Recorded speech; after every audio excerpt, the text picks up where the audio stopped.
Greek proverb, I am because we are, is the foundation of the ACBN YouTube channel.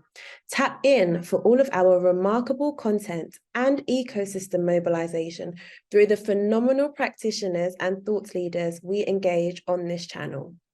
In the words of Adrienne Marie Brown, things are not getting worse, they are getting uncovered. We must hold each other tight to pull back the veil. Get ready for another amazing ACBN-powered interview. Greetings to you, esteemed colleagues.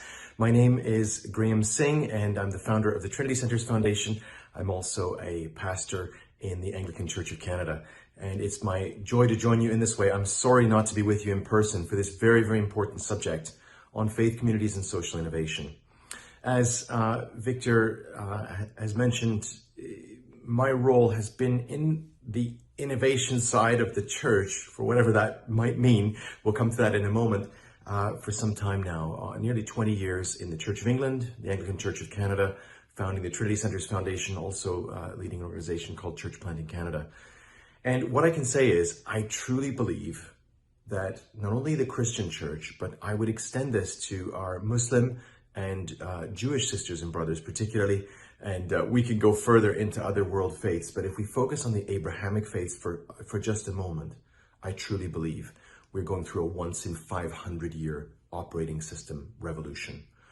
And what do I mean by that? Well, if you track the story of the Abrahamic faiths over just the last 2,000 years, of course, the Jewish faith is much older than that, we can see huge changes in the way in which power, wealth, inequality have played their role, for better or for worse, in many cases for worse, but in many other cases for better, for so much good, but over those 2,000 years. Over the past 500 years, we've seen this thing called colonization in a new and particular way.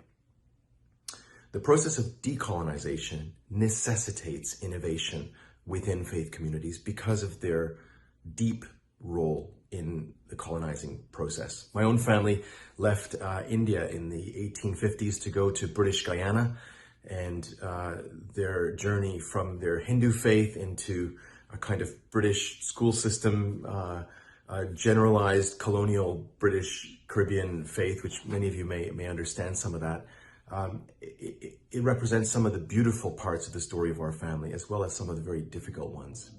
So the once in 500 year revolution is something really that began at the Second World War and comes to a point where many people are very interested in exploring their faith, but they have absolutely no time left for controlling religions. The idea that if we own a certain amount of wealth as a faith community or buildings, that people will eventually believe the way we believe. In fact, this is an affront to many of the movements of diversity, equity, and inclusion that we're all very honored to play our parts in.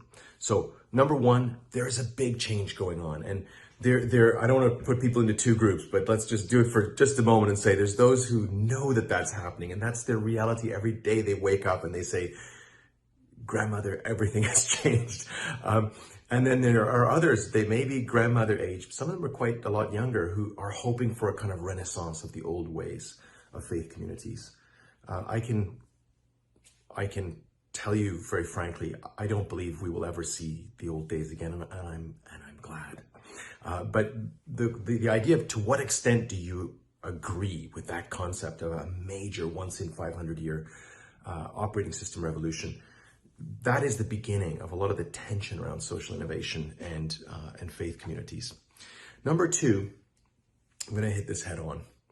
I think as people of faith, we think of ourselves as more creative because we're kind of more on God's side. I'm not sure I've seen that borne out. I think, in fact, some of the most creative and the most innovative, the quality innovations that have been happening come from those who might call themselves de-churched in the case of a Christian faith. They might have been part of a faith community, but for various reasons, they've had to step away. Some of them have the most incredible creative vision and faith. And if faith communities could realize, actually, I'm not sure in this last season, let's say this last 50 years, that we have been at the front end of creativity and social innovation in the way that in many cases, the building of schools and hospitals across all faiths is an incredible gift to society. It comes with costs and it comes with many mistakes as well.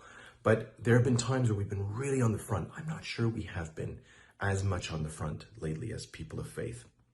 And the third thought I wanted to throw into the conversation here is the idea of trying to finance the social outcomes associated with faith communities.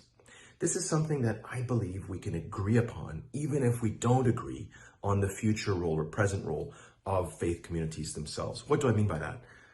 I think we would all agree that loneliness and isolation is one of the greatest troubles in our society today. When people go from being strangers to being friends through a faith community, through a chess club, through an Alcoholics Anonymous group, they are breaking down those issues of loneliness. And faith communities have a lot of good. They have done a huge amount to see that happen. You may immediately have gone to the idea of social determinants of health. Loneliness, isolation is one of them, but there are many, many others where faith communities have positive impacts on other social determinants of health. These are financeable. When we get to social innovation, we immediately want to go to social finance. How might we finance these outcomes in different ways? Well, these are very compatible outcomes, as I said, even if you have a different view on the future role of faith communities.